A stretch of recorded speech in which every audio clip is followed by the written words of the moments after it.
God aften og velkommen. Det er min premiere, det her ude i at bruge det her system. Så jeg håber, der er hul igennem til den her det første webinar, som jeg holder frit åben for alle, som har lyst til at være med.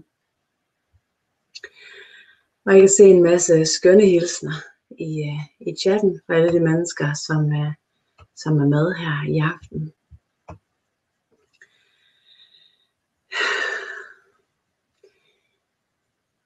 Til jer, der ikke har været med og hørt noget af det, jeg laver, eller været med til mit arbejde før, så vil jeg starte med at fortælle, at det hedder Marianne Lane.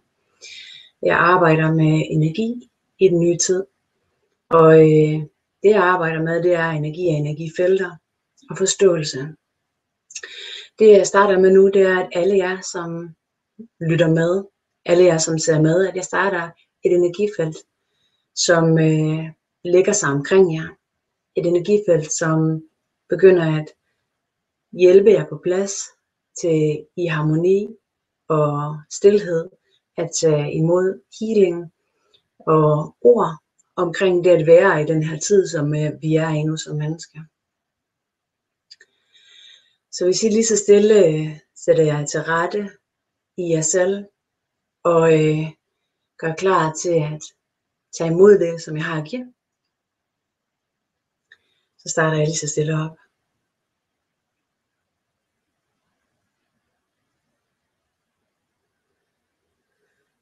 Måske kan I mærke healingen, når den går i gang. Måske kan I ikke mærke noget. Uanset hvad, så gør den det, som den skal. Uanset, så får I den stabilisering og det løft og den hjælp til fodfæste, som I har brug for lige her, lige nu, hver især. Det at være i den nye tid, det handler i virkeligheden om ændring af bevidsthed. Den nye tid er i virkeligheden et begreb, som handler om, at menneskeheden er på vej ind i en ny æra. En æra, hvor vi er parat til at tage et ansvar. Et meget stort ansvar i forhold til det ansvar, der i virkeligheden bliver praktiseret på jorden lige nu. Men vi er grønskålinger. Vi er dem, der træder nogle af de første skridt. Og det betyder, at vejen er trang, og kårene kan være hårde. Der er ingen erfaringer, vi kan læne os op over, eller opad. Der er ingen litteratur, der dækker. Meget visdom er trukket ind på jorden og beskrevet og formuleret af mennesker. Men den visdom er for det meste formuleret på baggrund af det, som har været, og ikke så meget som det, der skal komme. Og selv det, der er formuleret om det, der skal komme, er formuleret på baggrund af de erkendelser, som er i det, der har været. For det kan kun trækkes ind i bevidstheden, som er skabt i den verden, vi er i nu. Og det betyder, at vi ikke kan forestille os, hvad det vil sige at være på jorden om 10 år eller om 20 år. Det, jeg skal snakke om i aften, det handler heller ikke om det at være på jorden om 10 år eller om 20 år. Men hvad det vil sige at være på jorden lige nu i den her tid. For alle mennesker, uanset om de er bevidste, spirituelle og åbne, eller om de går i deres hverdag og går op i livet på grund af andre værdier, så har mennesket på meget kort tid opnået en ændret bevidsthed. En ændret bevidsthed, som følger af teknologisk udvikling og videnskab. At jeg så har en overbevisning om, at teknologisk udvikling og videnskab også har grobund i åndelige aspekter og kontakt med højere bevidsthed, det er jo, hvad jeg tror på. Og det handler om tro. Men faktum det er, at vi på nuværende tidspunkt på jorden allerede går så forskelligt forstående omkring alting sammenhæng i forhold til, hvad man gjorde for bare 100 år siden. Eller 200 år siden. Vi skal ikke kigge ret lang tid tilbage, og hvis jeg bare kigger tilbage til min barndom, hvor internettet og mobiltelefonen ikke var opfundet, så ved jeg, at jeg ikke på nogen måde på det tidspunkt ville kunne have forstået det, hvis nogen havde forudset eller forudsagt, hvorfor verden vi lever i dag, og hvad muligheder vi har.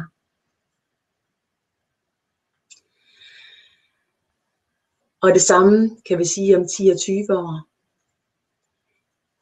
Den forskel, som den opvågning, vi er i nu, den gør, som jeg ser det. Den forskel, den kommer i, at vi med udviklingen nu ikke bare bliver klogere, ikke bare bliver teknologisk bedre udviklet, men at ansvarligheden begynder at følge med.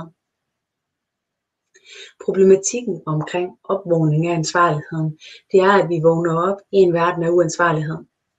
Vi åbner op i en tilstand af uansvarlighed. Og man kan sige, der er ikke et spørgsmål om, at et menneske er uansvarlig. Alle mennesker er uansvarlige. Det er kun et spørgsmål om, hvor lidt eller hvor meget uansvarlige vi er. Den eneste måde, vi kan være ikke uansvarlige, det er på en måde at isolere os fra det samfund, som vi hører med til. Og endda kunne man så diskutere, om det vil være ansvarligt.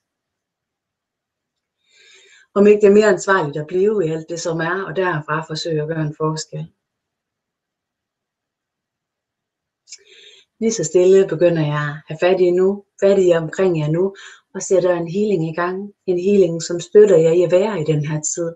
En støtte i at tage imod den ansvarlighed, uden at lide så hårdt med det. For der er mange problematikker omkring det at erkende ansvarligheden i en verden, og i en tilstand af uansvarlighed, som vi er som mennesker. En meget stor problematik omkring det, det er sorg og en fornemmelse af fornedrelse. En fornemmelse af vanære og ikke at være tilstrækkeligt gode. Og den tilstand, den kommer af, at vi har fuld kontakt efterhånden mange mennesker til en indre visdom omkring, hvad der er rigtigt og forkert.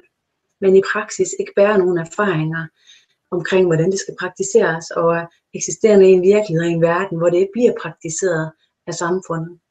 Hvor at vi i en myretue af myrer, hvis vi skulle ændre det, skulle kunne løfte det for alle myrerne i tuen på samme tid, før det ville kunne lade sig gøre for os at nå en tilstrækkelig ansvarlighed i forhold til, hvordan vi oplever, at det burde være.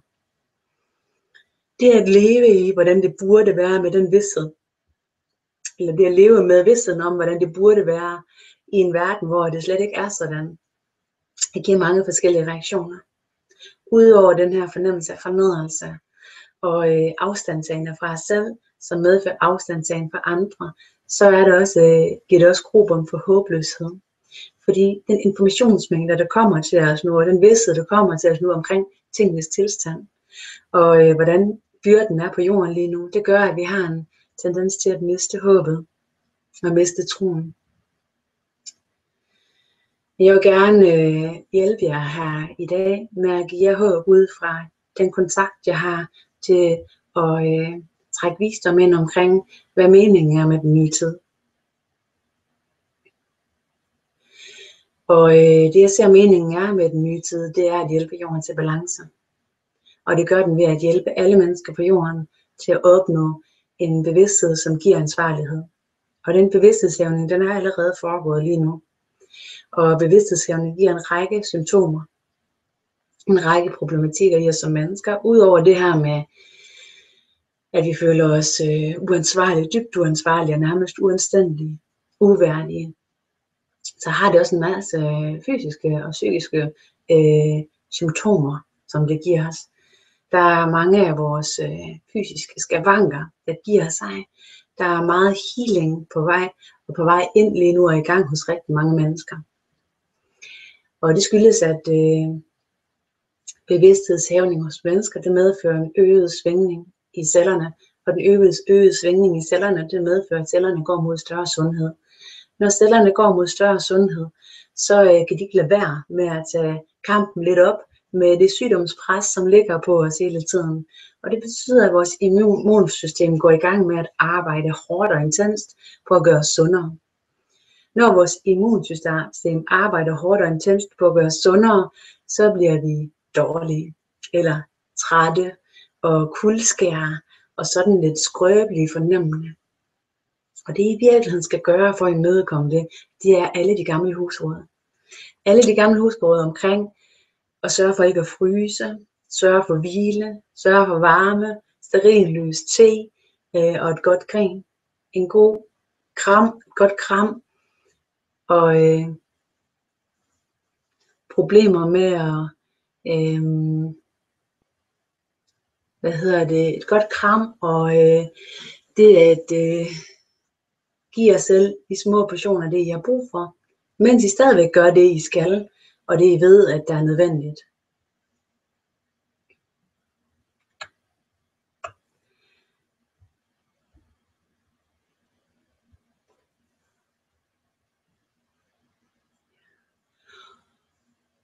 Udover de fysiske aspekter, eller problematikker og udfordringer, så har vi også de psykiske udfordringer. Og de psykiske udfordringer, de kommer af både det her pres imod anstændigheden i os selv, og fra anstændigheden i os selv i forhold til vores virkelighed, men også i form af åbninger ind til områder i os selv, som vi ikke har haft adgang til før. Og når vi har et område i os selv, vi ikke har haft adgang til før, så har vi det med at bruge det som pultekammer. Og det pultekammer, det bruger vi til at putte alle de ting hen, som vi ikke rigtig kan forholde os til. Når vi åbner døren ind til sådan et pulterkammer, så får vi adgang til de ting, vi ikke rigtig kan forholde os til. Tit føles det gammelt og som noget genkendeligt. Noget vi egentlig har håndteret, men på det tidspunkt, hvor vi håndterede det, blev vi bare træt, fik nok, eller løb tør i at finde muligheder for at kunne håndtere det, og så skubbede vi det i pultekammeret. Når vi får adgang til nye områder i os selv, så støder vi på de her forskellige pultekammer og får mulighed for at rydde op i dem. Mit råd omkring pultekammerne, det er at trække vejret igennem den smerte, som dukker op, den psykiske smerte, og sikre jer, at I får lys hver dag. Sikre jer, at I giver jer stille tid, hver gang I har mulighed, så tit I har mulighed for det hver dag, en halv time, hvor I giver jer selv lov til at forholde jer til de ting, der kommer op. Genkende dem. I slip på dem. For i virkeligheden så er åbning ind til pultekammeret, det har den betydning, at I er klar til at give slip på tingene. Det hænger så sammen, at når I får åbnet op til et pultekammer, og følelserne vælter frem, så kan I give slip på dem. Måske vækker de genklang ind i nogle andre ting, som I ikke er klar til at give slip på endnu, men det I får adgang til, det er I klar til at give slip på.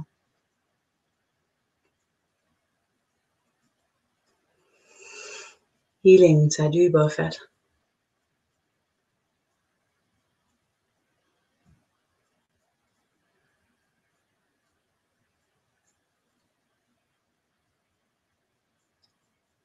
Måske kan I tage en dyb indånding, og på udåndingen ligesom tage imod. Fald ned og tage ind.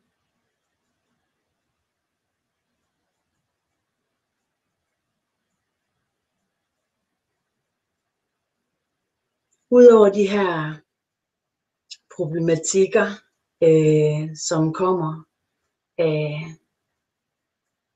det fysiske og det psykiske, og af kontakten til højere bevidsthed omkring værdighed og ordentlighed, så giver åbning ind i den nye tid også problematikker omkring forudsigelighed. Når alle mennesker på en gang på jorden vågner, så begynder forudsigeligheden at falde drastisk faktisk. Det er noget af det, der gør mennesket forudsigeligt, det er mønstre og tendenser. Og det betyder, at de bevidstheder eller vores højere selv, som håndterer det her med at forudsige, hvordan tingene de kommer til at foregå i os selv og hos andre. Mange af de systemer, som videnskaben er bygget op omkring psykologisk, de begynder at bryde sammen. Hvad gør vi så for at håndtere det faktum, at vi ikke kan forudsige vores egen handlinger og andres handlinger ud fra systemer? Vi skal mærke os selv. Vi skal ind og mærke øjeblik for øjeblik, hvad det er, der føles rigtigt. For når vi ikke kan regne det ud, så bliver vi nødt til at skulle kunne mærke det. Og derfor så ud over den her stabilisering og afbalancering, så det at åbne op til jer i aften, det er, at I bedre kan mærke jer selv. Når I bedre kan mærke jer selv, så betyder det ofte, at det kan føles ubehageligt. Der er jo en grund til, at I kan mærke jer selv så godt, og det er fordi, det ikke har været så rart at gøre det fra starten af. Det at gøre samtidig med at åbne op til at kan mærke jer selv, det er, at hjælper jer med at være den sorg og byrde, den smerte, som har gjort, at de har lukket ned for at kunne mærke sig selv.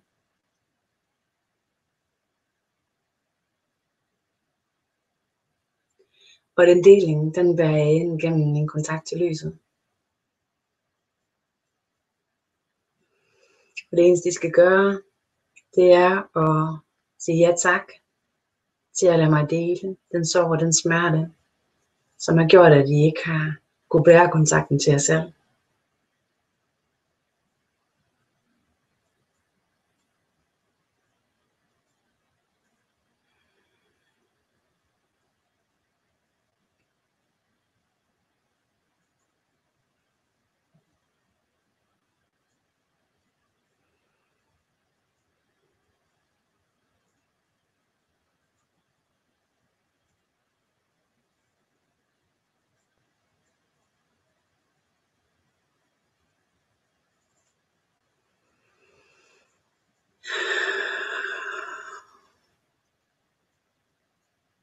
Stille, stille slipper I.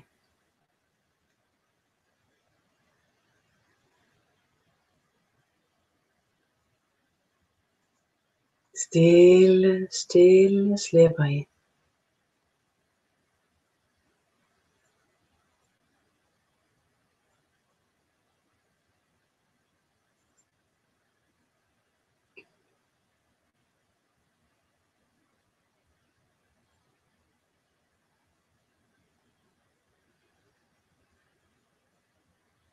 Stille, stille hjælper jeg jer med at bære jeres byrde. Den smerte, som gør, at I ikke har kunnet mærke jer selv.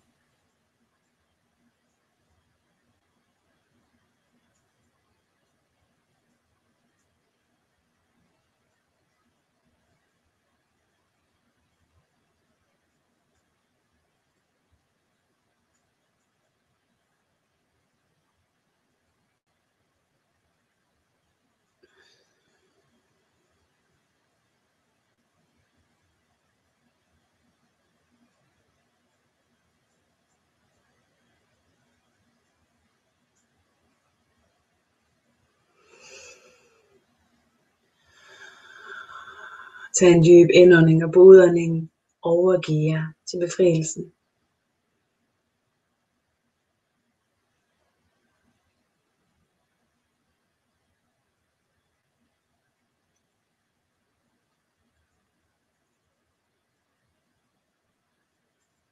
Grunden til, at vi ofte føler os uværdige og forkerte, ja, vi kan se det, mens vi gør det. Når vi nu er så nye på banen, når vi nu er så uerfarne, og i vores omverden ikke ser nogen erfaring i, hvordan vi håndterer al den bevidsthed og den ansvarlighed, som vi i virkeligheden har, så har vi forskellige løsningsmuligheder. Enten svinger vi pisken over os selv og bliver vanvittigt ansvarlige omkring det at være ansvarlige, vanvittigt alvorlige omkring det at være ansvarlige, og kræver derfor, at alle andre de er det samme. De bliver fordømmende overfor de mennesker, som ikke er ansvarlige. Vi skaber kløfter og graver grøfter imellem os og andre i ansvarlighedens navn, i stedet for i fællesskab at løfte vores del og opmuntre andre til at løfte deres og rose dem for, at de gør deres, når de gør det godt. Vi kan selv finde på at give fortabt og sige, jamen hvis ikke jeg kan løfte det hele, hvorfor så løfte noget? Jeg kan ikke holde ud og se på alt det, jeg gør forkert. Derfor lader jeg helt være med at se på, om jeg gør noget rigtigt eller forkert, og gør, som jeg plejer. Det er menneskeligt.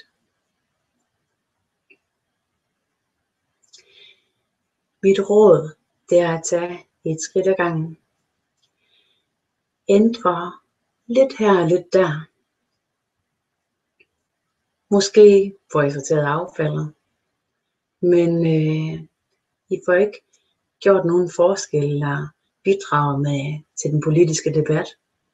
Måske får I bidraget masse til den politiske debat, men I kan stadigvæk ikke overkomme og sørge for, at alt det I handler er økologisk. Måske har I ikke råd til det eller mulighed for det.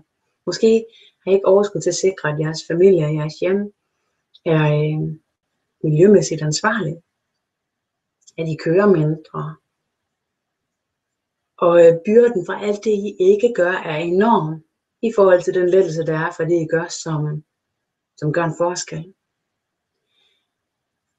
Så mit råd, det er at holde dyb fokus på det, I gør, som gør en forskel. Og slip ikke bevidstheden omkring det, I stadigvæk mangler. Men lad være med at lade det tynge jer. For det nytter ikke noget. Så bare I hele tiden har fokus på at bevæge jer et lille stykke fremad. Og erkende, at nogle gange, hvis vi går i knæ, så bliver vi nødt til at slippe alt det, der virker mest fornuftigt, for at overleve og for at klare os. Og når vi gør det, så skal vi huske det, når vi står på benene igen, og kigger på de andre, som virker uansvarlige. Og husk, at de måske er det, fordi de ikke har overskud til at være andet. Eller måske, fordi de bare ikke kan se det. Men hvis vi nu gør en forskel på en måde, som virker harmonisk, positivt og ufordømmende, så vil vi være inspirerende for de mennesker, der møder os på vores vej, i stedet for at føle os, i stedet for at de føler sig talt ned til, og kan afslå det, som vi viser som meningsløst og noget pladder.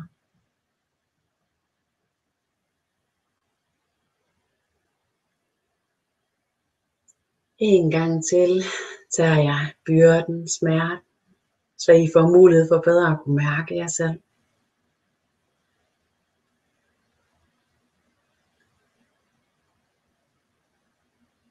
Et skridt ad gangen, og lad være med at hæve fanen for højt i et enkelt område. Sørg for, at når I er blevet en lille smule bedre til at sortere affaldet, at I så begynder at bidrage lidt til den politiske debat, og være lidt mere ansvarlige med jeres kørsel og med jeres handler. Sådan så I ikke lige pludselig er mestre inden for det at sikre, at jeres kost er perfekt, men alt andet sejler. Så er der alt for stor risiko for, at vi bliver sundhedsapostler eller ekstremister inden for en eller anden form for ideologi, som vi selv har skabt, eller som vi skaber i gruppe med andre, som synes, at det er det eneste rigtige. Vi er sikre, at vi løfter en lille smule alle steder i det, vi er, møder vores fejltagelser og gør det, som også er svært for os. Så genkender vi det os selv og kan genkende det andre, og det kan være grobund for åbninger ind til en solidaritet i at kunne støtte hinanden i at åbne for bevidstheden i fællesskabet. For det er en af de problematikker, som også ligger i vores del af verden. Det er en problematik omkring nedbrydning af fællesskaberne, som kommer af, at vi kan klare os uden hinanden. Og fordi vores højnede bevidsthed kan se alle de problematikker, der kommer ud af, at vi er i fællesskaber med hinanden, når at vi ikke rigtigt magter at være så gode mennesker, eller ikke magter, når de andre ikke er det, så afstår vi i stedet for fællesskaberne, og bidrager derfor også til, at fællesskabet omkring til at bære i flok, det bliver nedbrudt. Rådet, det er det samme. Gør det i små portioner. Gør det der, hvor I er kommet til. Løft det, I kan klare, og lidt mere måske, og så hold en pause, og så gør det igen. Sørg for, at I ikke gør rovdrift på jer selv. Sørg for, at I ikke gør mere, end I er klar til. Sørg for, at I altid ender med at mærke efter, om det føles rigtigt for jer. Og hvis I skal gøre noget, der ikke lige føles rigtigt for jer, fordi jeg synes ikke, I opfører jer ordentligt, så skal I huske at give jer selv restitution bagefter og belønning. Husk at rose jer selv, når I har været til et selskab i længere tid, og vist respekt til det for dem, som I var til selskab ved, på trods af, at det var hårdt for jer.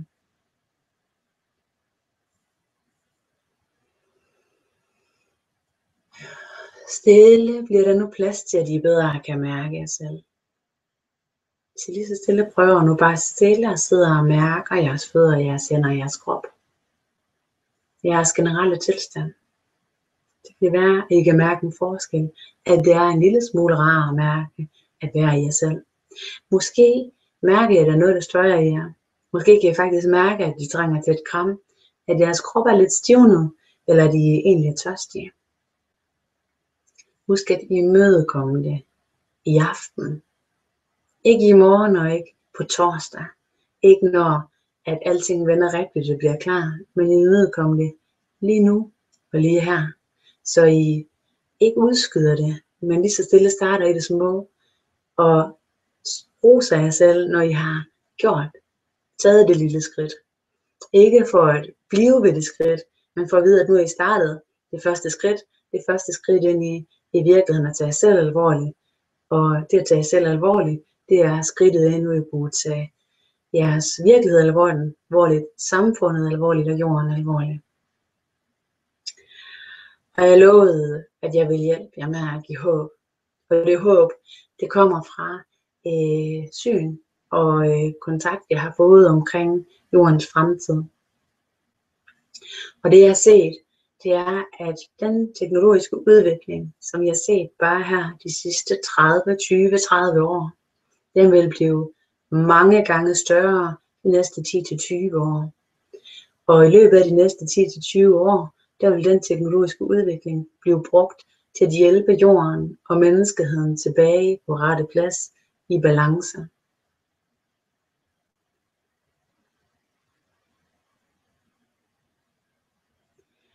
Og jeg har set, at det vil ske.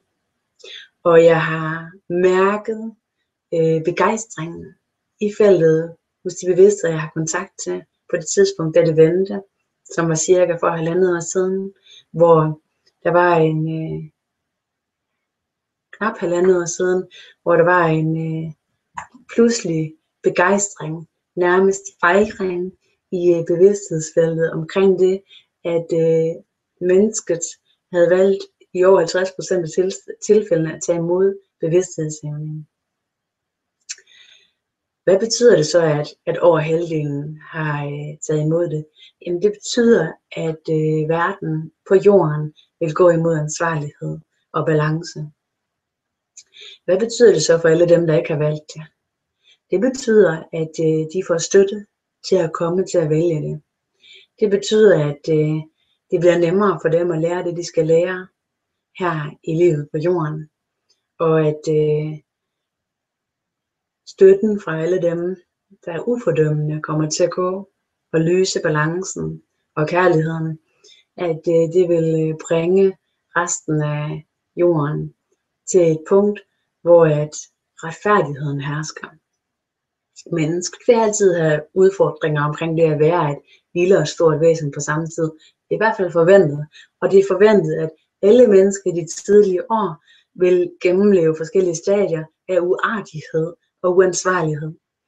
Men at det er meningen, at de fleste mennesker, når de når til middelalderne i alder, at de der har nået en ansvarlighed, og det er de middelalderne, der sætter tonen i virkeligheden. Måske tror vi, at det er de unge, måske tror vi, det er medierne, og medierne har også sin påvirkning. Men i virkeligheden, så er det de middelalderne i befolkningerne, der sætter tonen, for det er dem, der reagerer. Og jeg har set, at visionen er, at med tiden vil der opstå et verdenssamfund. Et verdenssamfund, hvor man ikke fører krig, fordi krig er organiseret terror, men hvor man fører ansvarlighed, menneskelig bedømmelse, ansvarlighed og menneskelig bedømmelse i forhold til regenterne, og hvor man kommer til at forlange, at regenterne i lande på jorden er ansvarlige og overholder menneskerettighederne. Når regenterne er ansvarlige og overholder menneskerettighederne, så vil alle i landene rundt omkring på jorden komme til at opføre sig ansvarligt og overholde menneskerettighederne. Hvis ikke de gør det, så vil regenterne sørge for det, fordi det er dem, der har magten. Jeg håber, at I har haft glæde af vores webinar i aften, og at jeg har givet jer lettelse, mulighed for at mærke jer selv, små gode råd og håb. Og så kan vi mødes her igen om en måneds tid, hvor at jeg giver det næste lille halve time. Og Inden da, der vil jeg også slå et webinar op, som jeg vil forsøge at udgive på engelsk, så jeg kan nå de mennesker, som ikke taler dansk. På gensyn, og tak for i aften. Hvis I gerne vil se webinaret igen, så ligger det på min hjemmeside, og I vil kunne gense det derinde ved at klikke på det. I kan følge alt det andet, jeg laver inde på min hjemmeside. Næsten alt det, jeg laver, meget af mit frivillige arbejde, ligger mest på Facebook, men med tiden kommer det også til at ligge på hjemmesiden. Alt godt fra mig til jer i kærlighed.